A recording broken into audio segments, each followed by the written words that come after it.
ভাইরে ভাই, বিচন্দপুর রথযাত্রাতে যে এত ভিড় হয় আমি আগে কোনোদিনও জানতাম না। আজকে জেনেও গেলাম আর চোখে দেখেও নিলাম।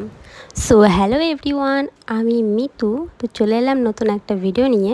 তো চলে গিয়েছিলাম বীরচন্দ্রপুর রথযাত্রা রথের মেলা দেখতে। আমি, মা আর বাবা, আমরা তিনজন, আর কেউ যায়নি বাড়ির।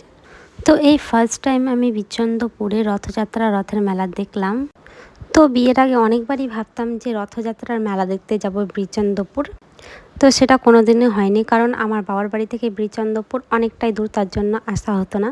তো এখন তো আর কোনো চিন্তা নেই, কারণ শ্বশুর বাড়ির কাছেই বীরচন্দ্রপুর। এখন প্রতি বছরই রথযাত্রা রথের মেলা দেখতে পাবো। তো যাই হোক, শ্রী জগন্নাথ দেব মহাপ্রভু, সুভদ্রা, বলরাম এখন যাচ্ছে তাদের মাসির বাড়ি। তো যাদের বীরচন্দ্রপুর বাড়ি বা আশেপাশের বাড়ি, তো তোমরা সবাই জানো নিশ্চয়ই যে মাসির বাড়িটা কোথায়। তো একদিন অবশ্যই ওইদিকে গেলে পরে মোবাইলে ভিডিও করে তোমাদের সাথে অবশ্যই শেয়ার করব মাসির বাড়িটা। তারপরে দেখলাম রথের ওপর থেকে চকলেট, খুচরো টাকা, এমনকি ফল শ্রী জগন্নাথ দেবের উপর থেকে দেওয়া হচ্ছিল, ছেটানো হচ্ছিল আর কি। যাদের ভাগ্য ভালো তারা পাচ্ছিল, আমাদের ভাগ্য ভালো না, আমরা একটাও কিছু পাইনি।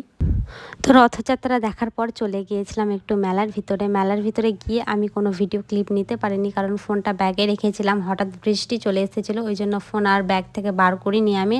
আর এমনিতেও প্রচণ্ড ভিড় ছিল, মা বাবা বলছিল ফোনটা ব্যাগের মধ্যেই রাখতে, তার জন্য ফোনটা আর বার করিনি আমি। তো মেলাতে গিয়ে কিছুই খাইনি, শুধু ফুচকা খেয়েছিলাম মা আর আমি। আর বাড়ির জন্য নিয়েছিলাম জিলিপি, গুজ্জুরি আর সিঙ্গারা।